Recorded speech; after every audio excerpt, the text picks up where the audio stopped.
Bonjour, vous vous êtes lancé dans la vente en ligne et vos clients effectuent des achats directement depuis votre site web. Félicitations!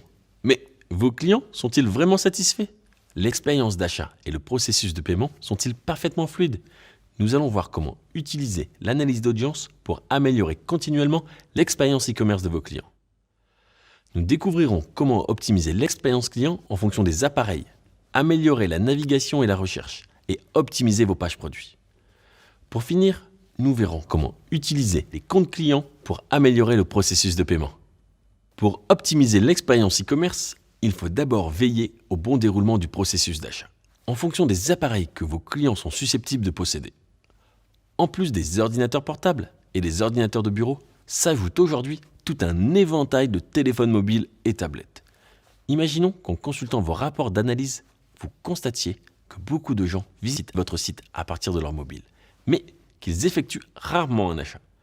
C'est peut-être le signe que les acheteurs potentiels utilisant leur mobile et tablette ne peuvent pas afficher correctement vos pages de produits ou passer facilement les étapes du processus d'achat. Vous avez donc des progrès à faire. La mise en place d'un site web adaptatif de conception communément connue sous le nom de responsive design est une excellente solution pour votre site web. Ce type de conception peut s'adapter à différentes tailles d'écran. Une autre solution consiste à créer un site dédié au mobile afin de garantir une expérience d'achat la plus fluide possible sur les smartphones. Bien, maintenant que votre site est compatible avec tout type d'appareil, voici une autre façon d'améliorer l'expérience d'achat.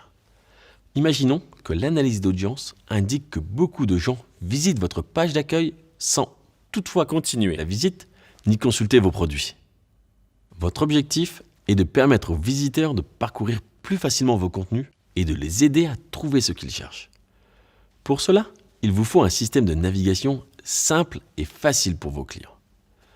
Les catégories et sous-catégories sont très utiles et vous permettront de structurer votre catalogue de produits comme vous le souhaitez. Imaginons que vous soyez fabricant de meubles. Vous pourriez commencer par définir des grandes catégories correspondant par exemple aux différentes pièces de la maison. Ensuite, vous pourriez ajouter des sous-catégories de meubles dans chaque catégorie.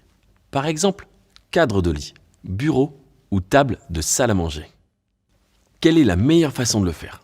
La réponse est simple. Faites ce que vos clients préfèrent. Vous pouvez réaliser des tests pour voir comment vos visiteurs réagissent à différentes structures.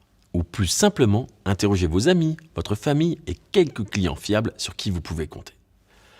Quelle que soit la structure de navigation que vous choisirez pour votre site, il y aura toujours des internautes qui préféreront faire une recherche spécifique plutôt que de parcourir les différentes catégories et sous-catégories. C'est pourquoi il est judicieux de proposer les deux options en intégrant une fonction de recherche à votre site. Vos pages de produits peuvent également optimiser efficacement l'expérience d'achat. Que faire si vous constatez que beaucoup de gens visitent vos pages de produits sans ajouter d'articles à leur panier? Vous pourriez ajouter une vidéo mettant en scène un artisan ou une galerie de photos permettant aux clients de visualiser un meuble spécifique sous différents angles. Veillez cependant à ce que ces photos soient de qualité professionnelle et se chargent rapidement. Vous pouvez également rédiger des descriptions détaillées en vous concentrant sur les critères importants qui mettront le client en confiance pour passer à l'achat. Le dernier point que nous verrons concerne la façon d'optimiser l'expérience d'e-commerce en utilisant les comptes clients.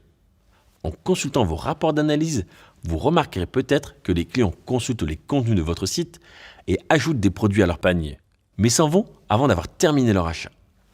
En encourageant les clients à créer un compte, vous pouvez simplifier le processus d'achat et limiter ce type d'abandon. Lorsqu'un client finalise un achat en ligne, vous pouvez l'inviter à enregistrer ses informations de livraison, de facturation et de paiement sur votre site en créant un compte. Les futurs achats seront ainsi facilités. Si vous êtes prêt à passer à la vitesse supérieure, vous pouvez également consulter l'historique d'achat, les dernières recherches et les produits récemment consultés par vos clients pour leur recommander des articles spécifiques susceptibles de les intéresser. Par exemple, si un client vient d'acheter une table de salle à manger, vous pouvez lui recommander la collection de chaises assorties. Et bien sûr, vous pouvez toujours récompenser la fidélité de vos clients en leur proposant des offres et des réductions spécialement adaptées à leur profil. De nombreuses solutions d'e-commerce offrent ces fonctionnalités par défaut. Pour résumer, l'optimisation du e-commerce est un processus continu et exigeant une expérience client adaptée d'un appareil à l'autre. Il faut également une organisation pertinente du site web et un processus d'achat fluide, utilisant notamment les informations des comptes clients. Cette approche vous permettra d'offrir à vos clients actuels et futurs le meilleur service possible.